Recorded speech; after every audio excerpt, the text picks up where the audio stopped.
This lesson is Unit 3, Section 2. We are doing Section 3.1 from the textbook, and we're doing half of it today. So the first thing we're going to talk about is a bunch of different words that all really mean the same thing. So when we're talking about a solution, a root, or an x-intercept, they all represent the same thing. They're all what happens in a polynomial when y is 0. So it's sometimes x equals something, sometimes it's written as an ordered pair, sometimes it's called a root because it's sometimes taken by a square root, and things like that. The first type we're going to focus on today is solving by graphing. So we're going to graph the function either by hand or with software and identify the x-intercepts. So we're actually going to use software for these. So I'm pulling this up, and I'm going to have my graph open as well. So we want to solve this quadratic by graphing. So they have it equal to 0 right now. And anytime I'm going to solve a quadratic, it has to be equal to 0 first. When I go to actually graph it, I'm going to replace the 0 with y. So I'm going to type in y equals x squared minus 2x minus 8. And when I look at my graph, I'm looking at the two places that it crossed the x-axis. It crossed at -2, 0, and it crossed at 4, 0. So if I go here, right, we had -2, 0, and 4, 0 were the x-intercepts. So when I'm looking for a solution, I'm generally writing it as x equals. So that means x equals -2 and x equals 4. Those would be my two solutions. Let's look at another one. We have -2x squared minus 2 equals 4x. So I want this equal to 0 to solve it. So I'm going to subtract 4x from both sides. So now we have -2x squared minus 4x minus 2 equals 0. And I could take out a GCF and stuff like that, but since we're graphing it, it's not really necessary, especially because we're graphing it with technology. So again, I'm going to replace the 0 with a y, and now we have -2x squared minus 4x minus 2. And you'll notice this time it only touched the x-axis once, right? We had a single x-intercept. So that x-intercept is -1, 0.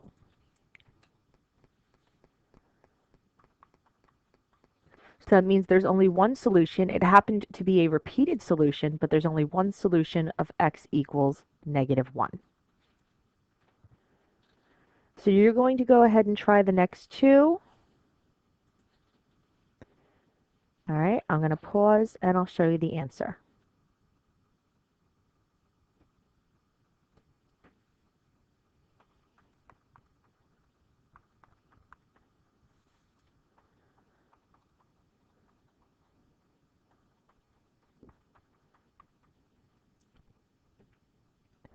All right, so there's our answers. For number 1, we got x equals 2 and x equals 6. For number 2, all we had was one answer, x equaled 1.5 or 3/2. I do want to point out, it's not in our notes right here, but if I were to have a graph like this that never touches the x-axis, that would mean that there are no real solutions. So it's possible for you to graph something and have it not cross the x-axis at all, and that case would have no real solutions. The other kind of solving we're going to do today is by square roots. So we're going to solve by square root if the only variable, or parentheses with the only variable, is squared. Then we're going to isolate that term and take the square root of both sides. And we're going to make sure to include both the positive and negative root. So what I mean by the only variable, it means if there's an x squared, there's not also an x, right? Or if there's a parentheses with x plus 2 squared, there's not also an x in the problem. So the only place the variable occurs is in the part that's squared. If we end up with a square root of a negative number, that means there are no real solutions. So just like the graph that never crossed the x-axis, it's possible for there to be no real solutions. So let's solve for x, and we're going to write our answers as both radicals reduced and decimals rounded to the hundredths. So we may not remember how to reduce radicals. Some of us have a calculator that does it for us. So we're just going to have to go through the process of that if we don't remember it. So here we have x squared equals 4. So I know I'm going to take the square root of both sides. I'm going to get both the positive and negative answer. And the square root of 4 comes out nice. It's 2. So my answer would be plus or minus 2. You could write it as x equals 2, x equals negative 2 if you want. You don't have to keep it as plus minus. You could separate them as well, but that's okay. All right, for number 2, take the square root of both sides. X is going to equal plus or minus, and the square root of 25 is 5. So that would be my answer for that one. For 3, when I take the square root of both sides, 48 is not a perfect square. So we're going to have plus or minus the square root of 48. So what I'm going to do is I'm going to look for a number that I can take the square root of that multiplies to give me 48. So I could use that big chart that I had of all the perfect squares, and I find that 16 goes into 48 3 times. So that means when I take the square root of 16, I get 4, but I don't have to do anything to the 3 because I can't take the square root of it. So this would be my answer as a reduced radical. If I just wanted the decimal, I could just plug it into the calculator, right? Square root of 48, and I get about 6.93. So both of those are my answer. One is reduced radical, one is decimal. All right, we're going to do the same thing for 4. Take the square root of both sides. But 200 is not a perfect square. So I'm going to look to rewrite 200 as really 100 times 2. So that means x is going to be plus or minus 10 radical 2. Or if I had just taken the square root of 200, I would get about 14.14 plus or minus. All right, let's keep going. But these, the x squared might not be alone yet. So what I have to do is I have to get the x squared alone before I can do anything else. So I'm going to start by adding 31. So now I have 4x squared equals 80. I'm going to divide both sides by 4. And now that I have the x squared by itself, I could take the square root of both sides. So we get x equals plus or minus the square root of 20. 20 is really square root of 4 times square root of 5. So that gives us x is plus or minus 2 radical 5. Or, if I took the square root, 4.47.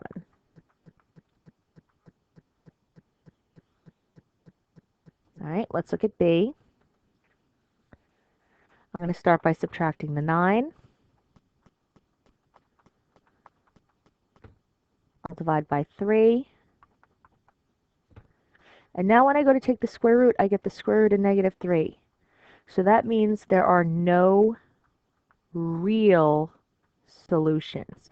We're going to talk real soon about what it means to be real or not real. All right, hold on one second. All right, so we will get into what it means to not be real, but we're just not there yet. All right, let's look at C. The whole set of parentheses is what's being squared. So I need to get rid of the 4 first to get these parentheses alone. So I'm going to divide both sides by 4. So that means I'm going to be left with x minus 2 squared. And 100 divided by 4 was 25. So now that these parentheses are alone, I'm going to take the square root of them and the square root of 25. So if this was an x, I would have had plus or minus the square root of 25, which is 5 on this side. But this isn't just x. This is x minus 2 being squared. So now I have x minus 2 over here. The square root basically cancels out the squared. So what I would be doing is I would be adding 2 to both sides. So now we have x equals 2 plus or minus 5. I'm not going to leave this as my answer. This is not simplified. I'm saying 2 plus 5, and I'm saying 2 minus 5. So 2 plus 5 and 2 minus 5. So x will equal 7. and x will equal -3.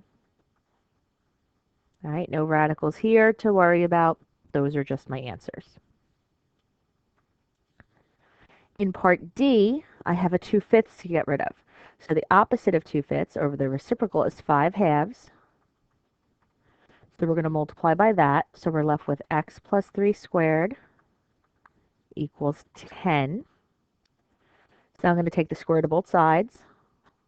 Oh, probably don't even need the parentheses anymore. If I take the square root of both sides, I get just x plus 3 equals plus or minus square root of 10. This happens to not even reduce, right? There's nothing that multiplies to 10 that's a perfect square. So when I do the minus 3, I end up with -3 plus or minus the square root of 10. And that's it. I could leave my answer as that. All right, but they did want decimals. So what I would be putting in my calculator is I would type -3 plus the square root of 10 and get that answer. And then I would do -3 minus the square root of 10 and get that answer. So we get, if I do -3 plus the square root of 10, I get about 0.16. And then if I try -3 minus the square root of 10, I get about -6.16. And those would be my answers as well. All right, you guys try the next 3, pause, and I'll show the answers.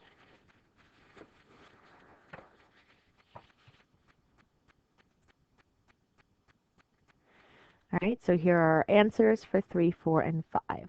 For 4, if you would put this as 3.5 inside, that's fine. There's also something called rationalizing the denominator, which I wouldn't expect you to do, but we could have written as 2 radical 7 over, sorry, radical 14 over 2. But this is fine for now. The last thing we'll do is a little bit of a word problem. So we're talking about an object being dropped, and its height above the ground after t seconds can be modeled by this function, where h sub 0 is the initial height in feet of the object, so wherever we started it before we dropped it. For a science competition, students must design a container that prevents an egg from breaking when dropped from a height of 50 feet. We're going to write a function that gives the height in feet of the container after t seconds. So basically, we're going to plug in 50 feet for our starting height. So that means we're going to have h equals -16t squared plus 50. And B is asking how long does it take the container to hit the ground. So I'm going to solve this by making h 0, because when the container hits the ground, the height is now 0. So to solve this, I'll start by subtracting 50. I'm going to divide by -16, so we get 50 over 16 equals t squared. And I'm going to take the square root of both sides. I'm going to get a positive and negative answer, but because we're talking about time, we don't care about negative time, so we only want the positive one.